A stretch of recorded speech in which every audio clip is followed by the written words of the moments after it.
अध्यक्ष जी, आपका आभार कि आपने प्रश्न पूछने का अवसर दिया। हालांकि मंत्री जी अब लगता है आगे प्रश्नों के जो उत्तर हैं वो देना नहीं चाहते हैं, इसीलिए विभाग को बेचने की पूरी तैयारी करके बैठे हुए हैं।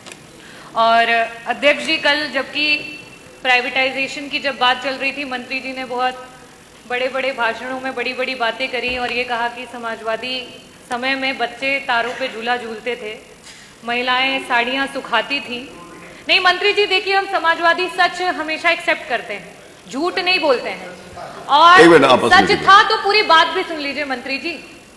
जिस समय एक मामूली से किसान का बेटा, एक छोटा सा अध्यापक 1989 में उत्तर प्रदेश में जिस समय उन्होंने कमान को संभाला, उस समय उत्तर प्रदेश में बड़ी कठिनाइयों का सामना करना पड़ा। उस समय ना बिजली थी, ना पानी थी, ना सड़क था। उस माहौल में, उस माहौल से लेकर के जब आप लोग 2017 में आपने सरकार बनाई है, समाजवादियों ने आपको 17,000 मेगावाट का उत्पादन कर करके आपको यहां पे पहुंचाया। लेकिन अध्यक्ष जी, मंत्री जी बहुत बड़े बड़े दावे करते हैं, बहुत बड़ी बड़ी बातें करते हैं। आपकी सरकार ने उस 17,000 मेगावाट को डबल तक करके नहीं कर पाए, सिर्फ 8,000 का उत्पादन करके आप अपने आप से भवाई लूटते हैं। अध्यक्ष जी, मेरा सवाल मंत्री जी से था, बार बार आज भी उन्होंने कहा कि 75 वर्षों में आपने क्या किया, बार बार आम और बबूल का हवाला देते हैं। मुझे लगता है आप गुजरात की ब्यूरोक्रेसी में कुछ ज्यादा ही व्यस्त थे कि उत्तर प्रदेश की जो हमारी पॉलिटिकल हिस्ट्री है उसको अच्छे से देख नहीं पाए। और मंत्री जी, मैं आंकड़ों के साथ आई हूं। 1989 में जब समाजवादी पार्टी की पहली बार सरकार बनी, तब से लेकर के 1989 से 1992 तक 2 वर्ष के लिए सिर्फ सरकार रही।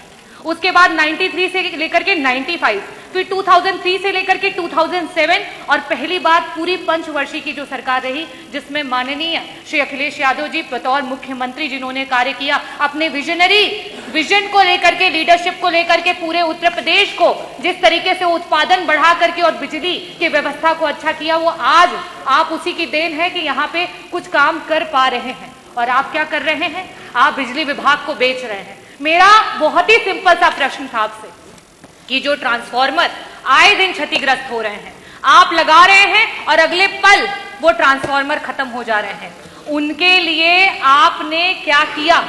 आपसे मैंने पूरे आपके कार्यकाल का आंकड़ा भी नहीं मांगा था, सिर्फ आपसे कहा था कि मात्र 2 वर्षों का आंकड़ा दे दीजिए कि इस प्रकार के कितने ट्रांसफार्मर हैं। और बड़े खेद के साथ बताऊंगी कि उस आंकड़े में सिर्फ उत्तर आया 1%। क्या मानूं इस 1% को? हजारों में मानूं, लाखों में मानूं या करोड़ों में मानूं? मंत्री जी, आज निजीकरण शायद इसीलिए कर रहे हैं क्योंकि ये मंत्रालय को खुद अपने ऊपर विश्वास नहीं रह गया है। तो जब आपको अपने विभाग पे विश्वास नहीं रह गया है तो जनता को क्या विश्वास रहेगा? मेरा दूसरा प्रश्न आपसे ये है, क्योंकि समय की बाध्यता हो चुकी है और मंत्री जी वैसे भी जवाब देना नहीं चाहते हैं, तो मैं आपसे दूसरा प्रश्न ये करूंगी कि पहले जब ट्रांसफार्मर्स बनाने के लिए और उसके टेंडर दिए जाते थे तो ऐसी कंपनियों को दिया जाता था जिन्हें ट्रांसफार्मर बनाने आता था, जिनका उसमें एक्सपीरियंस था। आपकी सरकार में उन टेंडर्स को उठा करके ऐसे ऐसे लोगों को टेंडर दिया गया है जिन्हें ट्रांसफार्मर्स के बारे में कोई भी, जिस तरीके से कल हमारे बीच में ओम प्रकाश जी ने भी कहा कि मोंटी कार्लो जैसी कंपनियों को एबीसी वायर बनाने के टेंडर दिए जा रहे हैं, आपके सरकार में सिर्फ गरीबों की कमर तोड़ने का काम किया जा रहा है। मेरा लास्ट में सिर्फ यही प्रश्न है कि क्या सरकार वापस से मंथन करेगी, वापस से सोचेगी कि इस निजीकरण को रोका जाए? किस तरीके से निजीकरण को रोक करके अपने आप को मौका दीजिए, अपनी सरकार को एक बार मौका दीजिए, क्योंकि जनता वादा खिलाफी करती नहीं है और अगर आप करोगे तो जनता फिर आपको छोड़ेगी भी नहीं। बहुत बहुत आभार। माननीय मंत्री जी।